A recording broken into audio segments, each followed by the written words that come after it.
Welcome, solopreneurs. How are you today? I've got an interesting question for you. This is something that a friend of mine posted in social media. So this is something he's really wanting input from. And honestly, I think we all want to know more about this particular topic. Here's his question. How do you know when to give up on an idea? The line between this won't work and this isn't working yet is hard to see when you're a believer in your work and neck deep in daily actions. There is so much to unpack here, but let's just start with this meme that has circulated social media for probably the last decade. And that is, it's an illustration of a miner hacking his way through a mine.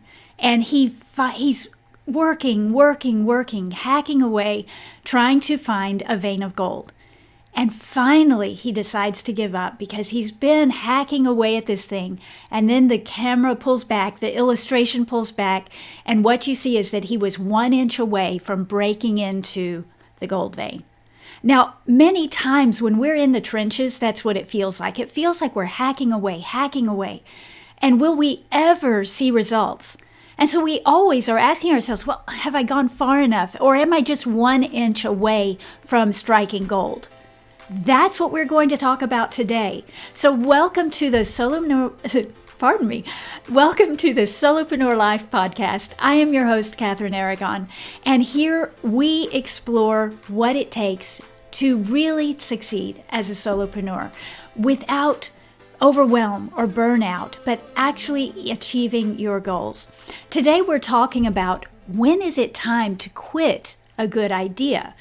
But before we dive in, take a moment to subscribe to the Solopreneur Life Podcast so you don't miss a single episode. Okay, we're going to start with just the foundations. First of all, how do you know when your idea is sound? Because let's face it, if your idea is sound, maybe you should keep going. But how can you be sure? So this is actually what I told my friend in social media. If you've got a few loyal customers, but you're just not growing. If those customers are not churning, if they're sticking with you and they love what you're doing, your idea is probably sound. The trick is getting those first few customers, isn't it? So once you've done that work and you've got those couple of people in your program or buying from you and they love it, they're willing to stay, or they recommend other people, or they just do good word of mouth for you out in the world, you've actually got a sound idea. You can count on that.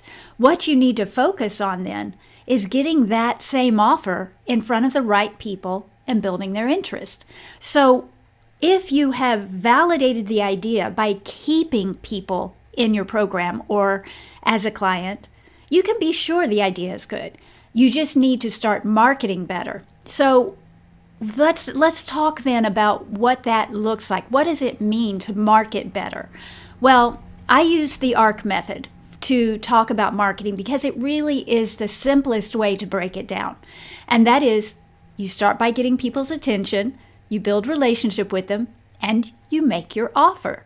So what could be holding you back? If you've got a few loyal customers and they're sticking with you and you're saying, okay, well then marketing must be my thing. Marketing must be the thing that it's just not happening right. Well, let's start with attention, because so many times we think any response is a good response. But that's not true. You actually don't want to be marketing to people who aren't your ideal customer. So you have to figure out who your ideal customer actually is. And then you need to get their attention. Years ago, there was this big craze when marketing funnels were kind of new, and they were talking about, you need to use this skyscraper method of creating a lead magnet for all of your content. And it was a lot of stuff. It was a whole lot of busy work, and it wasn't as strategic as it should have been. It's really easy to buy into these kinds of things. So I'm going to tell you this story on myself of me buying into something that I'd figured out in the long run wasn't worth it. And the reason is I was doing all the right activities. but I was attracting the wrong audience, or maybe just low quality audience. So I built my list. I had this great list, but it's a list of people who don't want to buy from me. They're not the least bit interested in buying. They just kind of liked my lead magnet because I am really good at creating lead magnets, I guess. So I want you to start here. I want you to start with knowing who your target audience is. I want you to figure out where they are online. And I want you to know the issues that they're dealing with so you don't accidentally create lead magnets or content or whatever for the wrong people. You only want to be attracting the people who are most likely to buy from you and the people who you want to buy from you. Because let's face it, one client does not equal all the other clients. There are differences between a good client and a so-so client and a really bad client. And I want you to always keep that in mind as you think about this. You only want to attract your ideal client, not the others, because the only way you're going to up-level your business is to serve those best people. The people who love what you're doing, the people who have money to pay you, and the people who are willing to pay you. That's the right kind of people, and those are the people you want to be getting in front of. Now, that's just getting their attention, and it starts with finding out who you need to target.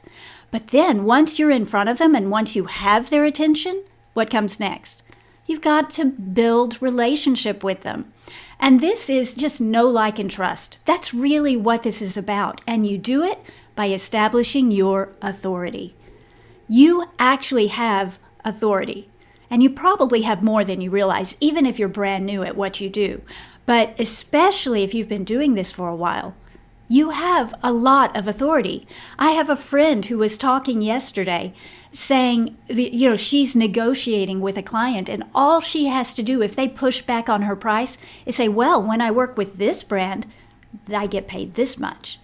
And leveraging that other brand name was huge. She says it always just stops the pushback because it establishes her authority. Now, in this relationship building, you're not going to use that move. But you are going to share information that actually sets you up, that positions you as the person who they should be talking to whenever your issue, whatever product you offer, whatever solution you offer, whenever they're dealing with that struggle, your name should come up first. Because they already know you, they already know what you do, and they already trust you. That comes from being on social media and sharing your knowledge. It comes from leaving comments on their stuff, maybe referring business to them, making sure that they know you're watching them and supporting them. Many times they'll reciprocate, but it's all about relationship, getting to know them, making sure they know you. And that means what? You have to be present. You have to be visible. We like stalking people in social media. We like watching people. We don't always like engaging. And whether you like it or not, you've got to engage. It doesn't matter how much of an introvert you are. Social media is the best thing that has ever happened to us because we can organically build relationship with people who we would never have a doorway to in previous years. Before social media came along, getting people's attention was hard. Now it's not.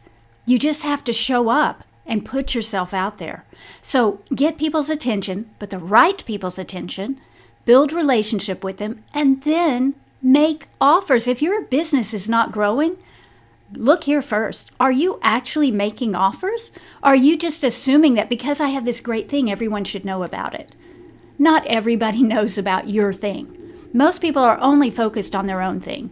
So you have to actually make the right offer to the right people at the right time. When you see them struggling, say, hey, you should come and join this thing. Or I do that quite often with the hub. Hey, you should be a part of the hub. You would add so much value, and hey, we're here for you. You see, you just let people know about it and make that offer. And it doesn't have to feel smarmy. It doesn't have to feel like an offer if it's just conversational. But make sure you're telling people that you have the solution they're looking for. Make sure that you're telling them what they have to do to get it. Because if you're not doing that, you're not going to grow. And that could be what the problem is. It may not be that you're hacking away and not making progress. It could just be that you're not making the right offers. You're not making the right offers to the right people. The key is good marketing and sales. And for that to work, you've got to start with strategy. All right, so that's our scenario for, okay, maybe you do need to keep at it. Maybe the idea is sound and you're just not taking the right activities, making the right moves that will help you grow. I would recommend sticking with it. If you're showing a little bit of success, it's just not the volume of success you'd like. But what happens if it's really not a good idea and you're not getting any traction? If people love your idea, now this is what has happened to me, and I'll tell you about it in a minute. If people love your idea, but not a single person will buy, there's something going on. You've got to make sure you're conveying the value, and if you can't convey the kind of value that they're willing to invest in, it may not actually be a great idea. So even though people love your idea and are interested in it, they're curious about it, they're like, wow, that's amazing, I can't believe you didn't do that sooner. But crickets in your shopping cart, it's still not a good idea. So the good idea isn't good because someone says it is. It's good because people buy. And I think we need to be very clear about that. Actually, a few years ago, I had this idea for a brand, and it's vivacity.com. It's actually still there because I still think it's a great idea, but it's just exactly what we're talking about. It's a great idea that's not there yet. This is the kind of idea that needs to pivot. You can probably stick with some of the core ideas, but you probably need to rebuild it, restructure it, re-something. It just isn't there yet. Now, Vivacity was built on the idea that people loved my story. And I've dropped it here in the podcast quite often. And that is 10 years ago, last month, just a few weeks ago, was my 10-year anniversary of a spinal cord injury that literally left me flat on my back for 4 years. Another 2 to 3 years I was housebound. And really, I'm only just now able to sit in a chair and do a podcast, to actually stand up and walk around and do video because that was so hard for me during all these years of recovering from a spinal cord injury, which, by the way, most people don't recover from. So, inspiring story, right? I built my business from bed. People loved it. They were like, oh, tell me more. Oh, you're so inspiring. I got all the great feedback. But guess what? When I launched a course trying to help these people, okay, you're inspired by this story. Would you like to be able to do something similar yourself? Become an overcomer. That's when it hit me. Not a single person wanted to buy it. So this idea actually was something I put on a shelf and decided I'll come back to this years later. Right now, it doesn't need my attention because it's not going to go anywhere. If I can't even get one person to buy, it's not a good idea. So that's what we need to focus on here. People don't buy an improvement. They buy a transformation. And honestly, they want it to be as easy as possible. They want a formula. They want an easy button. So easy. So you have to evaluate your idea at this point. You have to go back to the drawing board and you have to ask yourself, okay, am I solving a problem that they perceive as a problem?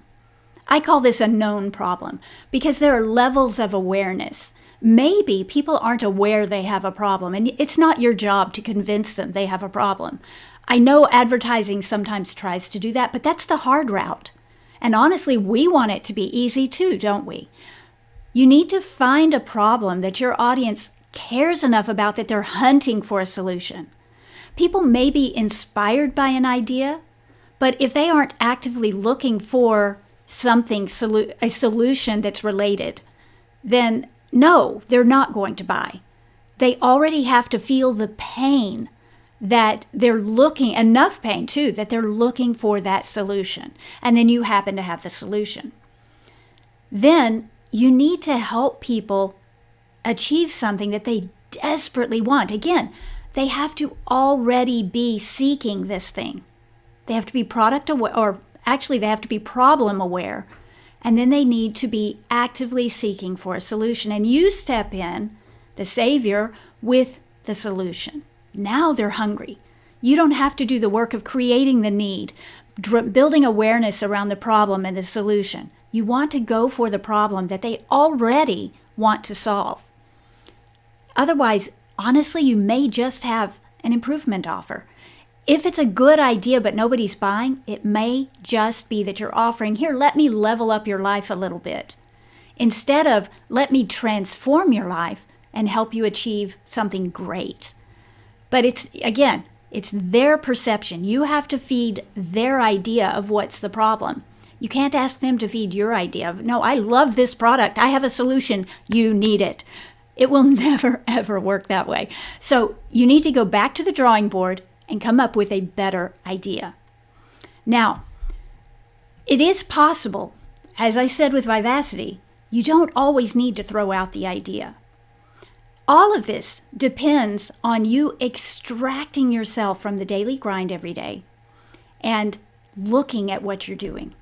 So there are times when we get so bogged down. Let me go back and read what my friend wrote. All right. And I want you to listen for what he's really saying is happening. He says the line between this won't work and this isn't working yet is hard to see when you're a believer in your work and neck deep in the daily actions. We're going to talk about that right now. This idea of, okay, I believe in my idea. I think we kind of tapped into that with my Vivacity story. People can believe in your idea but not take action. But you believe in it so much that you're willing to hack away at a gold mine. I mean, underground, we're sweating, getting dirty, hoping something will happen. But what are you really doing? You are neck deep in daily actions. You're not stepping back outside and looking at, the tools that actually look underground and go, oh, wow, there's not even a gold mine down there. There's not a gold vein anywhere near here. So many times we get so entrenched in the activities of building what we're doing, we never step back and look at it objectively and realize, you know what? This isn't working. There's not a gold mine here. There never will be. It's time to walk away. And all of this is like, we like to say, we do strategy and we like to say we're good at executing, but we fail to realize many times that those are two separate, distinct jobs. I do both, and I'm good at doing both. I'm good at stepping back and doing this high-level evaluation of systems because I'm a systems person and I can see where things are breaking down and where they need to be fixed. And sometimes it's a minor fix that will make everything work. But many times we have to then switch hats and get down into the daily grind and fix that thing. It takes some execution, but it is a switching of the hats. You can't wear your big high-level strategy hat and get in the weeds and fix it. You have to switch hats. That's many times why employers hire different people for different aspects of one job. It's why many times, like if you've ever been a one-man person in a company, like, okay, I do all the marketing. That's a hard job because, again, you have to wear all the hats. The minute you're able to say, okay, I need to hire an editor, I need to hire a writer, I need to hire this or that, I need to hire an analytics person, now we're divvying up all the different hats. Nobody is wearing more than one hat, and it's easier. You, as a solopreneur, wear all the hats. And that's a big deal. I mean, it's something you can be proud of. It's something that's fun. But you've got to be aware that you have to switch hats every now and then. So, right now, we're going to put on our strategy hat. And we're going to pull back from your idea. And we're going to look at it from your client's perspective. This is so important. First thing I want you to answer is what's in it for them. I do this every now and then. And I've got a successful idea. Maybe it's not growing, but it's a successful idea. But when I actually ask this question, so what is it? What is in this for them? I mean, I'm happy with the offer. I like what I'm delivering.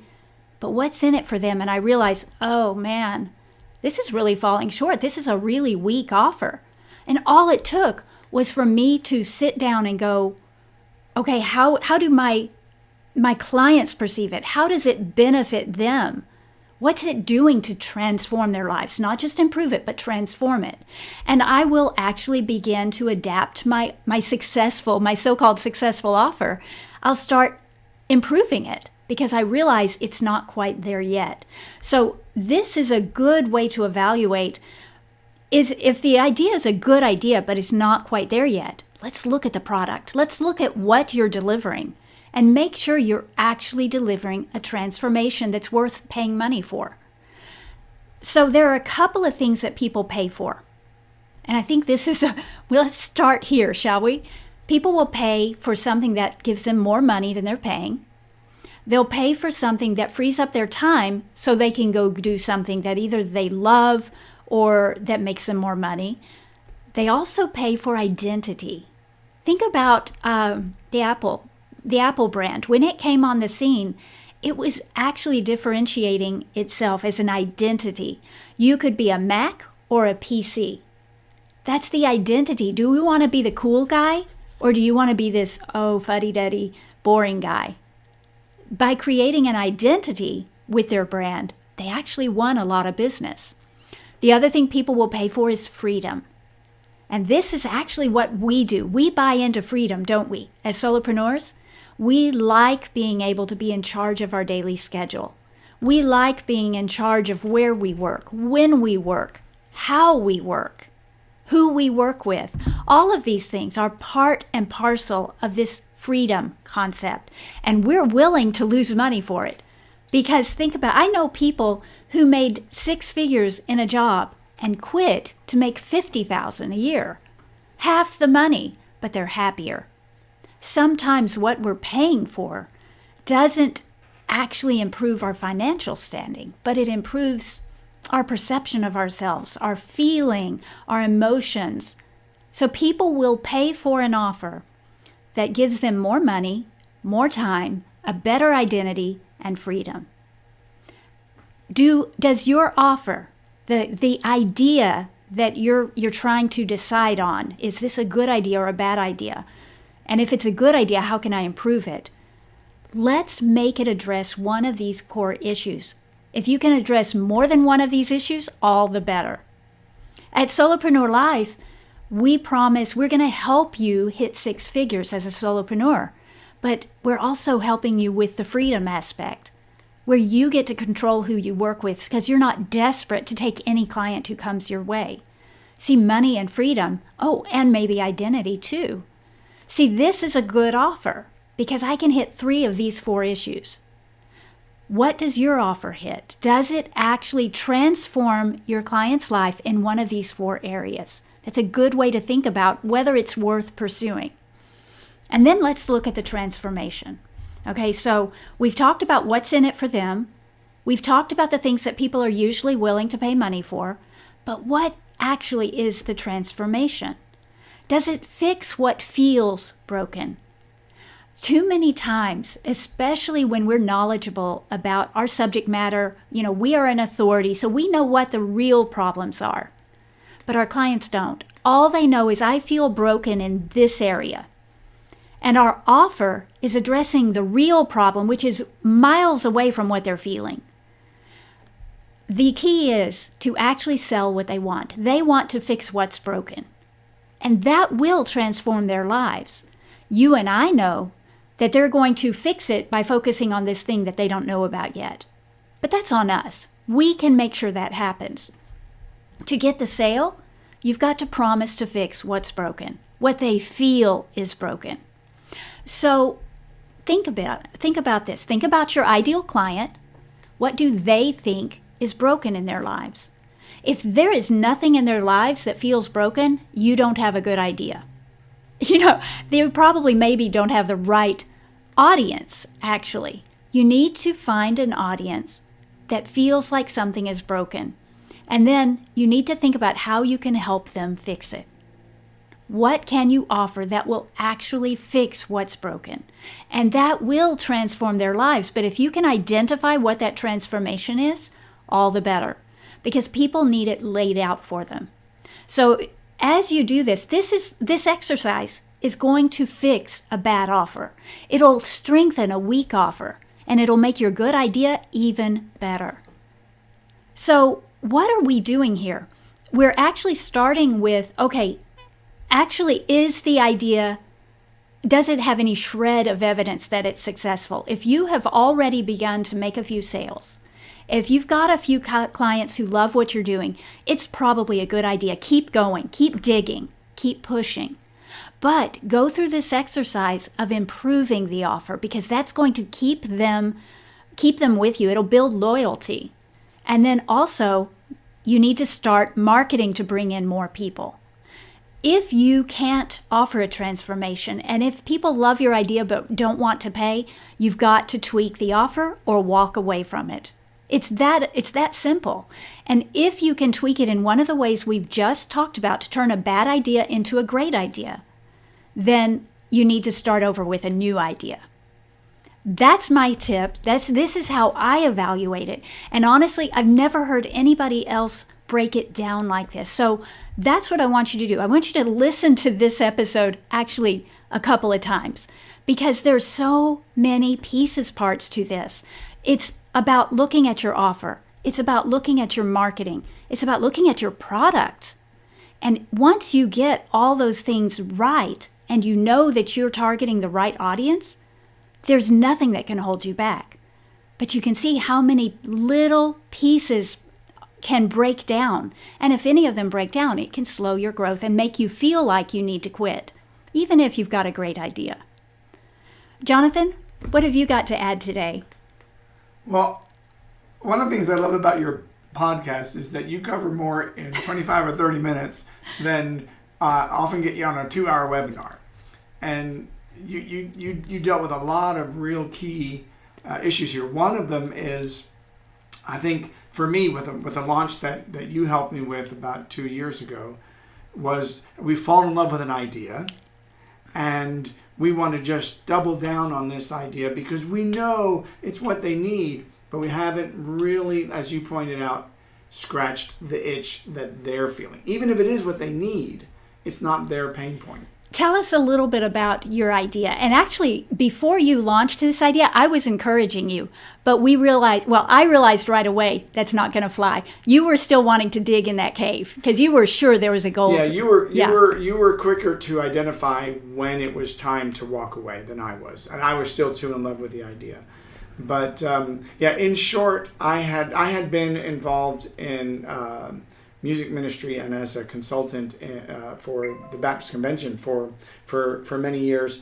And one of the things that we had talked about that you and I had both observed was this need for, a more in-depth worship planning philosophy. And so I came up with a product that would do a lot of that back-end philosophical work for the worship planning. Or not even philosophical, planning work. It was actually, it was pretty much done for you. Most people were winging it on Sunday morning, and you were offering a way to plan a better service. Well, and when you think about it, ministers of music are under the gun for time. That worship planning, which is the most visible thing they do, oftentimes gets relegated to the last thing they make time for because of the demands of ministry. They got into ministry to be with people. They got into ministry to minister, and the worship planning oftentimes gets relegated to I got to find 3 songs to fit this time slot.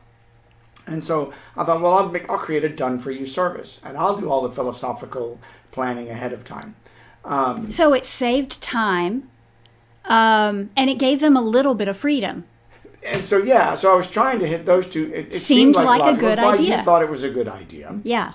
And but perhaps I hadn't done enough of the research to find out what it was they needed and where the trends were taking music ministers and what their needs. One of the things that we discovered after the fact that there was a big trend with creating music pads and things like that for worship pads.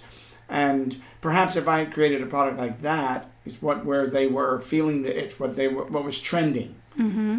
but even though I knew that this was a need, it didn't fly. We got tons of traction, tons of interest. No, it was just like what you were describing with Vivacity. Yes. No takers, and they took the free stuff, but they didn't want to. So you built an audience of bad customers. It was an audience of people, and then quite frankly, oftentimes there's not a budget for music ministry to do what I was offering. So I was really being a little bit idealistic with my intentions there. My intentions were good. It was a need, but I wasn't putting myself in their shoes. What is it that they need, or what they perceive that they need, or what is it that their churches are asking of them?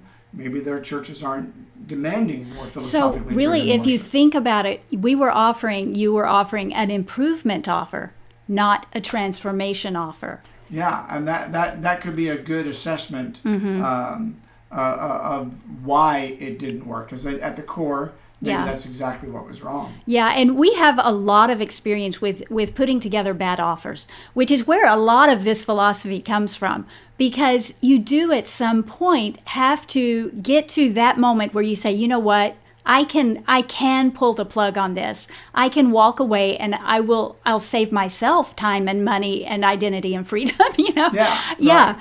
You have to think about how it impacts you to keep chipping away at something that will never fly. What was I think we brought this up in another podcast.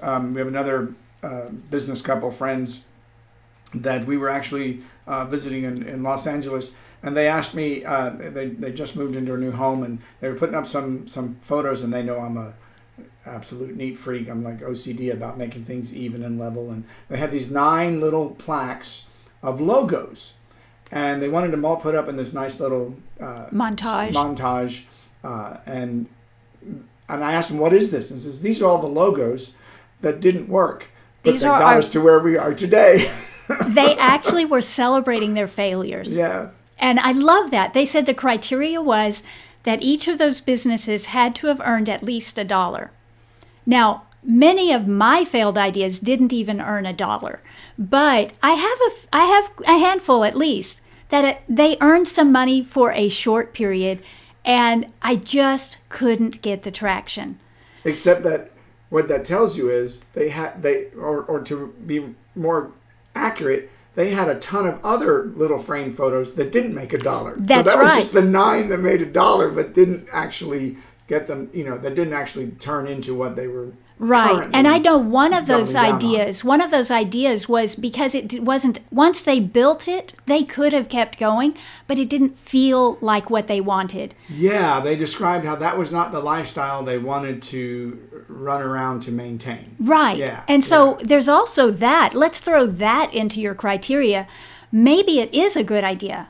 Maybe it is starting to get off the ground, but it's not something you love. Why would you build a business you don't love when it's your option? It's your business. Or it's not sustainable. Yes. It's gaining traction, but to actually it would take so much fuel to now get this thing on fire that it would actually be counterproductive. Or burn you out. And again, we don't want that. The whole point of Solopreneur Life is to build a life. You are a solo business, and you need a lifestyle. You need something that works for you, for your family, for the way you want to live your life. And work, my goal is always, can we monetize your passion?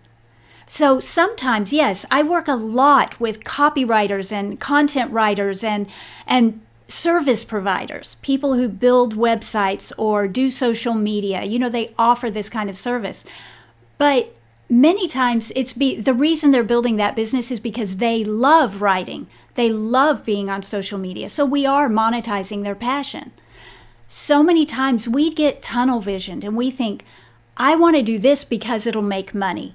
And we're forgetting to start with our own passions, our own desires. Well, that's an interesting balance, because we just talked about you got to put yourself in their shoes, find out what their pain point is.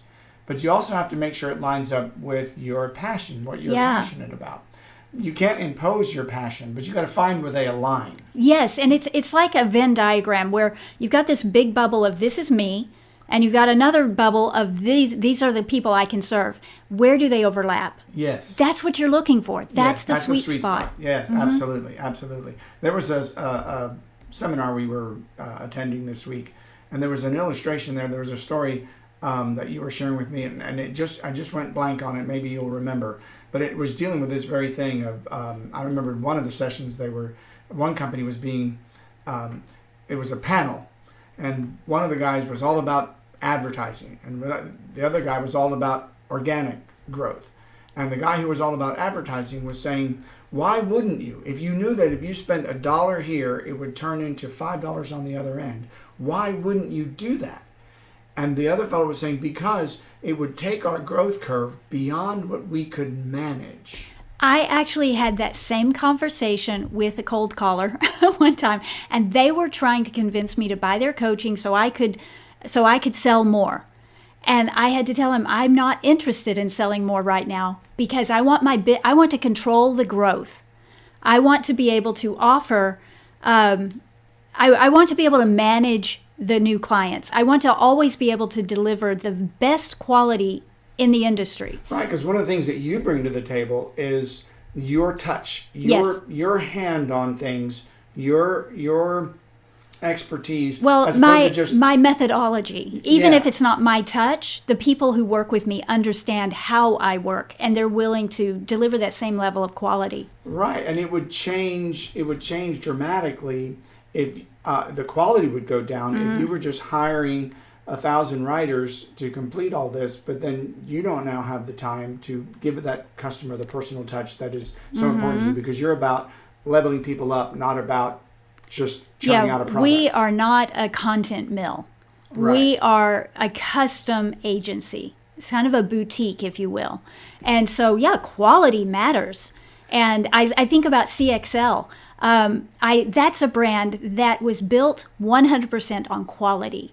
Right. That is such an amazing thing. And at any point, if you stop focusing on quality, you're going to stunt your growth.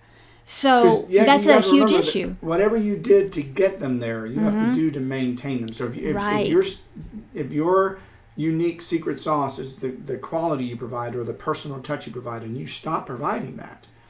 And you said something else that was really interesting too, that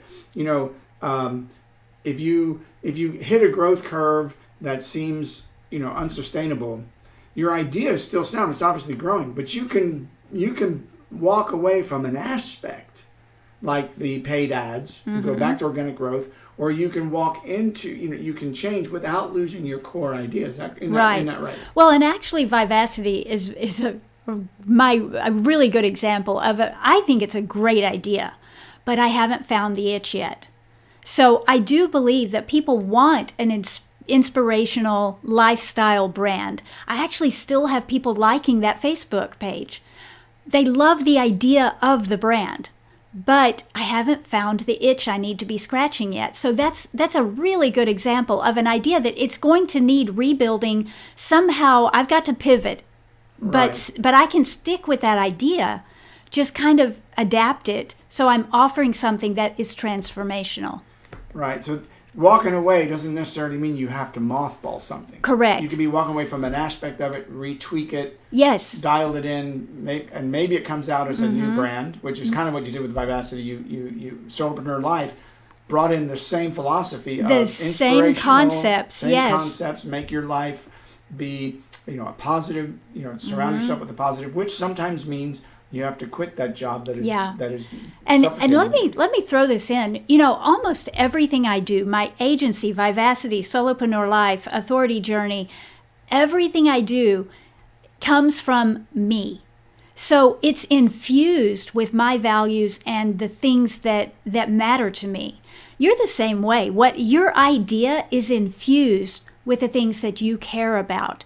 So even if you take that same idea and you shift it, it might not be all that different. You may just be, if I make this change, I can target this other audience, and now they have an itch that I can scratch. Right, so what you're saying, sometimes everything is in line, but it's the wrong audience. And Maybe. All that needs to shift is the audience. So this is where knowing when to walk away is not necessarily walking away from the idea, but maybe walking away from this audience, or maybe I do have to walk away from the idea. I've got the right audience. I need to. Yours was walking away from the idea. Just throw it in the trash. Audience. There's nobody else who needs this. Well, it was the right audience for that idea, but it's not a good audience. Yeah. They are not willing to pay money for anything.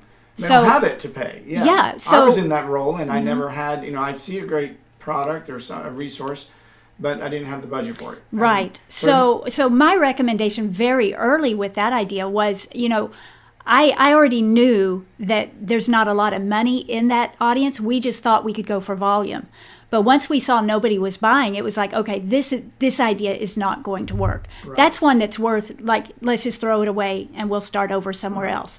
My idea was, if I just change this up, I can take all the stuff I'm still passionate about, right, deliver it to a different audience with a different promise, and it feels the same to me. Because if you think about it, Vivacity was, your tagline there was all about, creating a lifestyle that was uplifting and positive. Or it was about overcoming. Become an overcomer.